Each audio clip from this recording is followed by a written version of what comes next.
Date, October 28th, 1996. Survivor, Phillip Basch. Interviewer, Francis Bach. City and state, Rego Park, New York. Country, USA. Language, English. My name is Francis Bach. I am conducting an interview with Phillip Basch. Today's date is October 28th, 1996. The interview is being conducted in Rego Park, New York. Please tell me your name. My name is Phillip Basch. Will you spell that? Phillip, Phillip. The last name is Basch, Basch. And where were you born? I was born in Spinca. In Romanian is Săpânța. Can you spell that? Săpânța.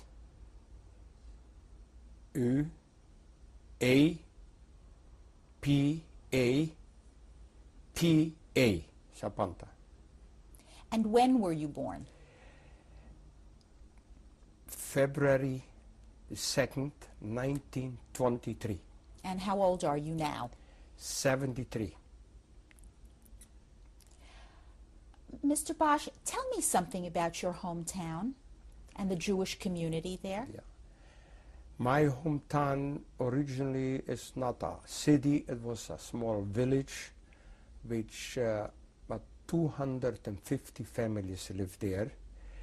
The village was about 18 kilometers from Sighet, where Eli Wiesel came. And my father has a mill and sewing factory for wood. And we have a lot of field. What was your father's name? My father's name is Isaac Basch, E-I-Z-I-K, Basch, B-A-S-C-H. My father died in 1937. Was your father a very religious man? My father was a religious man, yeah. He wore a strammel and a kapotka. Yes.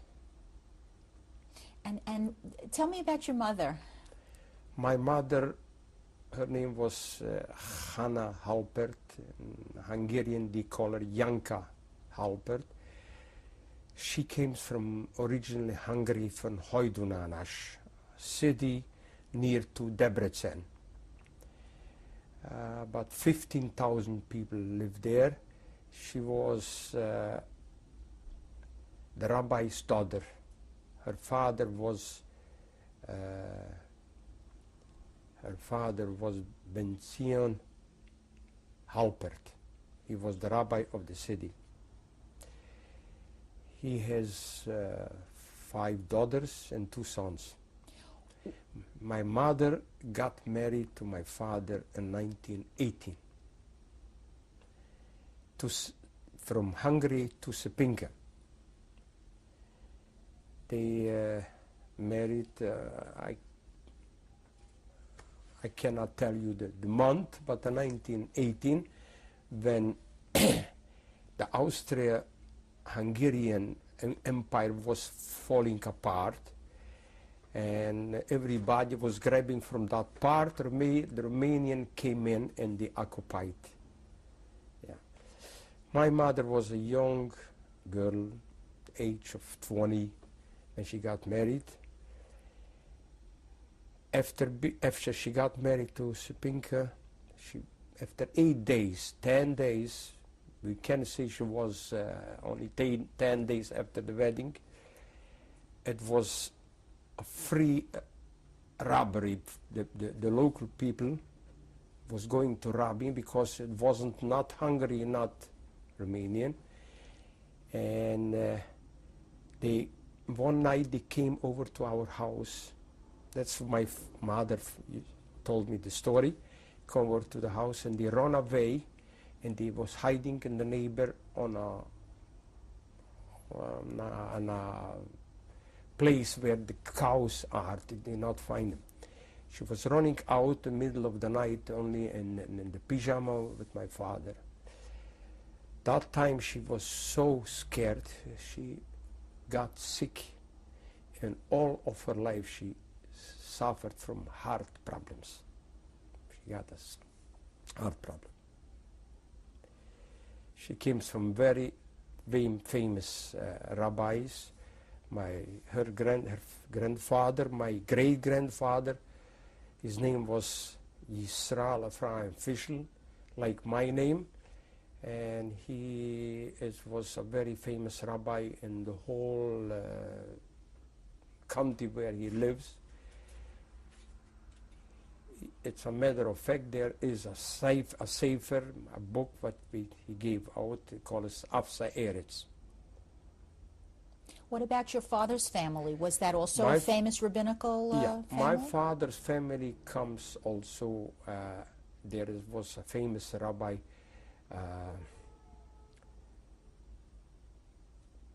Imre Yosef, Rabbi Imre Yosef. Rabbi Imre Yosef was a very famous rabbi that time in that village.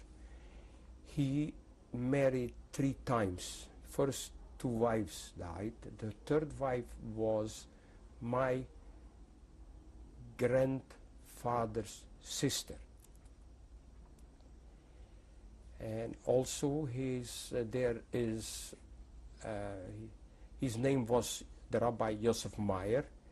And there is a cipher which they gave out after his name, Imre Yosef. And my father was a cousin with his son. He married the 3rd wife of my great-grandfather's daughter. He was buried in Sapanka, and 1948 or 50, one of his grandson, which was also passed away already, is not alive, but that time he lived, he went to Sapinka and take out from the grave his remains, and he took him to Israel. He now lays in Petach Tikva. And what about your family? Do you have brothers and sisters? Yeah, I had 2 brothers and 1 sister. One of my brother, which is after me, is still alive, lives in Canada, Montreal, Canada. His name is Jack Basch. He was born in 1927. Then I had a sister, Hensche. She was born in 1930, and a brother, Shulem Laser, who was born in 1932. They all perished with my mother in Auschwitz. My brother tells me a story when my mother was deported to Auschwitz. They arrived, and Mengele, who selected the people who goes for life and who's not for life, who's going to die, he selected my sister Hensche in the right side for life. And after my mother, with the younger brother, Shuli, they went to the left side. That means they're going right away to the crematorium. And my sister, she was watching when he's busy with somebody, and he ran away of the left side after my mother. She went right to the crematorium. This is the story with my brother. I'm going to ask you more about the stories of your experiences during the war, but first I'd like to go back and tell me a little bit about when you were growing up as a child. What kind of schools did you go to? Yeah, by the age I have, that time wasn't like now school direct, special for Jew children, only public school. By the age of 5, 6 years, when I started to go to the Cheder, the college that time, now it's a college yeshiva, that time was a Cheder. I get up in the morning, 6 o'clock, I went to the Cheder, learned until 8 o'clock. 8 o'clock I went home for breakfast. After breakfast we went to the school, to the public school, which we learned until 1 o'clock. 1 o'clock came home and have some lunch or dinner, but that time was the dinner noon time, the supper. And in the afternoon I went again to the yeshiva, to the Cheder, until 8 o'clock at night. This was until, I finished 5 classes, 5 elementary school. By the age of 12, between 12 and 13, my father sent me away to a yeshiva, they call us the Vishavis. Where? Visho. That was from our village about 100 kilometers. 100 kilometers. It was a yeshiva where they learned 300 boys, older, younger, and I learned in that yeshiva 2 zmanim. Zmanim means 2 terms, a summer and a winter. And I learned that time by men they called the Rabbi Mendel Hager from the Vishnitzer dynasty, the Rabbi dynasty. So I learned there 2 zmanim. Then, and by the age of 13 I came home, or 14. My father died very young, by the age of 57, and I was forced to start working with the meal, with everything, to help out my mother, to support the children. You say that you went to public school with non-Jewish children. Yes. How did everyone get along? Sometimes, very often, I heard from the Gentiles and the Romanian boys, Jidan la Palestina. That means Jew to Palestine. Otherwise, get along with them. And that was for 5 years which I went there. So that was your experience with anti-Semitism. It was name-calling. Yeah. The anti-Semitism originally started already that time in Romanian. It was 2 ministers, very strong anti-Semites. They called them Cuza Goga. One was Cuza minister and one was Goga. They introduced anti-Semitism there in Romania. That time it was very fearful Romanian. Some 1938, some Jews was afraid to travel with the train because they throw them down from the train. It happens for many Jews, they throw them down from the train. This was until 39. In 1939, Hungary occupied that land, Transylvania, where I lived. We were expecting to be better, but it was even worse. How did it change? It changed. You know, every day in the papers appeared some new, they call us Geseires, new laws.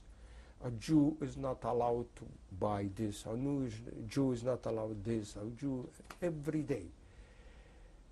The mill which we had some Hungarian people who was working there. They was chasing us to throw it out from the mill. One of the workers went to the, when came Pesach, we had put away some flour to have to bake matzahs. one of the workers went to the police, and he announced us that we hiding some flour. So they came, the Hungarian officers, and they find the flour was hiding, boss. And they want to deport us to. That time wasn't it was in 1941, and they want us to deport in a concentration, in a camp there. So we hired a lawyer, and it was very hard for 3-4 years until my mother was deported, until 1944. So it was. We were packed. Every minute they took us, they will take us away.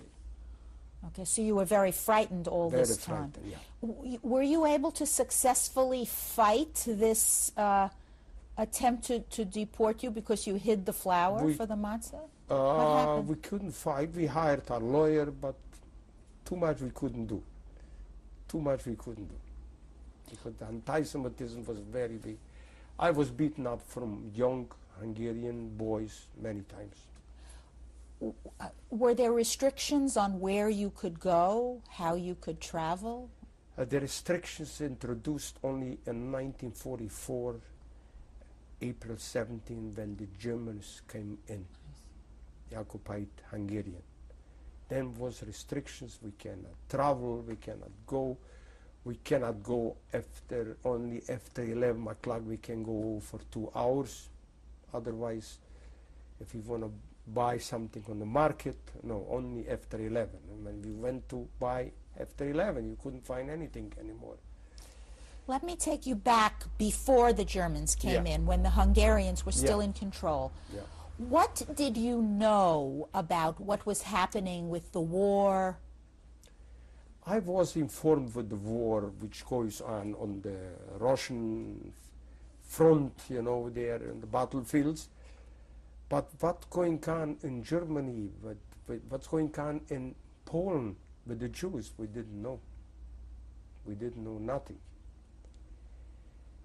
One time I remember it was a boy came from Slovakia who survived somehow because they started to deport the boys, the Jews in 1942 to Germany.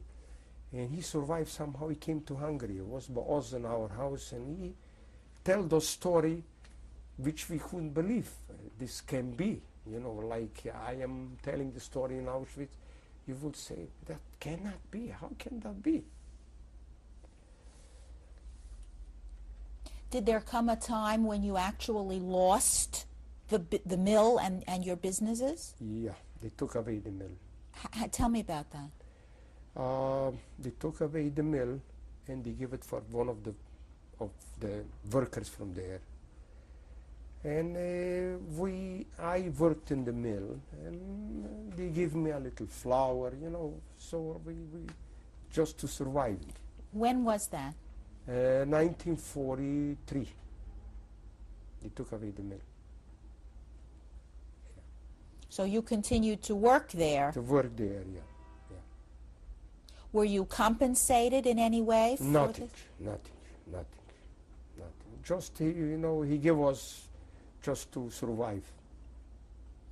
How hard was it to live and get along at that time? It was very hard because you always was afraid they deport you, Especially our family, we were afraid because they catched us, we hide a little flour for Pesach, It was very hard. And the Hungarian, the police, and they called it gendarme, and they were going, they was very frightening and very rude to the people. For nothing, they beat you up, almost you die. Did that happen to you? No, I was beaten from boys, but not. But I saw when they beat some Jews. I saw they beat them almost they died. Were there people that you knew who were deported at that time? If, Who were deported? Did you know people who were deported at that time? to Auschwitz, to Germany? No. Anywhere? No. No, I know people was deported, like they prepared to deport us also to a place they call it Sharvar in Hungarian, concentration camp, you know, only for Jews. Jews who was communist, we was suspicious that he's a communist in one place, you know, surrounded with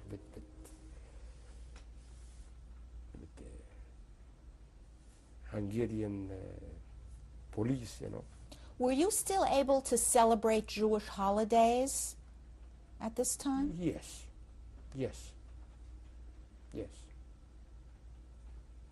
Yeah, I was able, but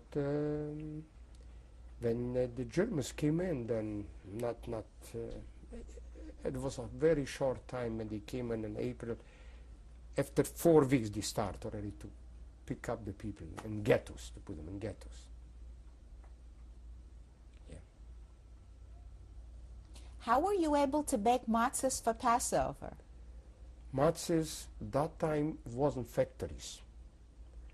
We have a small oven, the community, and everybody brought his little flour, 10 pounds or 15 pounds, and we prepared it by ourselves. We had matzahs. As a matter of fact, when the Germans came in, and we celebrate Pesach, and our house was but along the highway, and we heard the tanks coming, you know, the Russian coming, and the Germans pulling back. And they bring that time a lot of Jewish young people who was working there for their forced labor by the battlefields, for the Germans, for the Hungaries. I was making my Seder,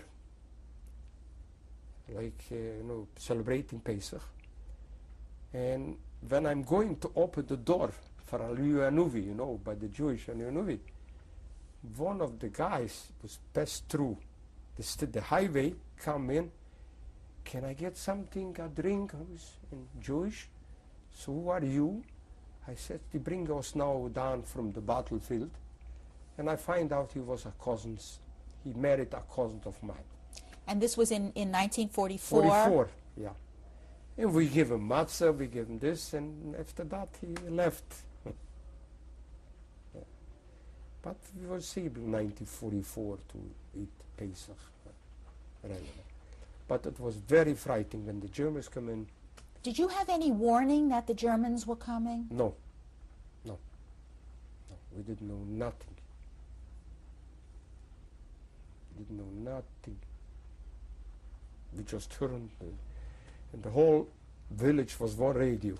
Somebody came and told us that here the German occupied Hungary. After a day we see coming, the Germans going and coming.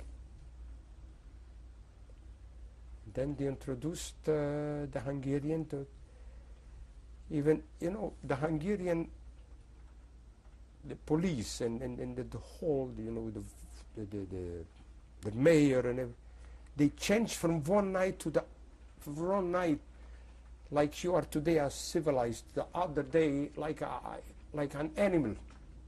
They just want to get rid of us from one day to the other day. We lived together with Christians, which we lived in peace for years, for 30, 40, and 80 years.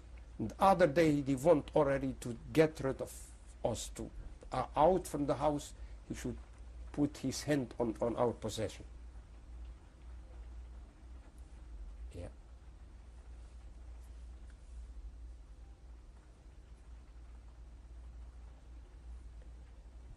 This was until they deport us. When did that happen? They deport in April 25, between 25 and 30. That time I was in the age of 21, and I got they call us in Hungarian sorsbehi, a draft to go and to a city, they call us by Mare, and in 24 hours to be there for work, for forced labor. But the Germans, the Hungarian, they didn't let me go there. They want me to go to the ghetto, only to the ghetto. And when they prepared, they took us to the ghetto with wagons, with kettles, horses like kettles, You put us in a wagon, and they took us about 15 kilometers from us in the ghetto. Where was that? Tage, they call it Tage, not far from us, from that village. How did that happen? They just showed up one day and said, get your belongings together? How did that work? They give us warning. Everybody should be prepared that we're going to Tage, we're going to live there. And we left the house and everything, only what we can in a valise or something, to take with us. And you traveled by horse and wagon? Yeah, everybody. It wasn't cars, it wasn't buses, nothing, horse and wagon. And they took us to the ghetto. And we tried, and we were 17 young boys, which we want to go there to work and not in the ghetto. We tried one night, we went from the ghetto to a railway station to travel there, to go there. How was it possible for you to get out of the ghetto? We went during the night. We smuggled ourselves. With our 17 boys, we hired somebody. It wasn't that close, the ghetto, And we went to the nearer rail station, and we wanted to get in. But the Hungarian police was there. They put us on the wagon back and go back in the ghetto. We went back to the ghetto, and the third day or the second day we tried again to another station, and then we succeed. We succeed to get in the train, and we went to that place where we took us for work. So at this time, the rest of your family remained in the ghetto? In the ghetto, yeah. What were the conditions like in the ghetto? Very worst. 2-3 families in one room. 2-3 families in one room, and no condition to keep you clean, or one bedroom. Was there food? Very hard, very hard. Excuse me? Was there food? Food was, yeah. But I wasn't too long in the ghetto. I was there 3-4 days or 5 days. And they took me, then I went there to that city, and then they put me in how do you call it, 220 boys. They send us in different places. We're going to come to the end of the tape now. When we begin a new tape, we'll go back and talk about your experiences. Yeah.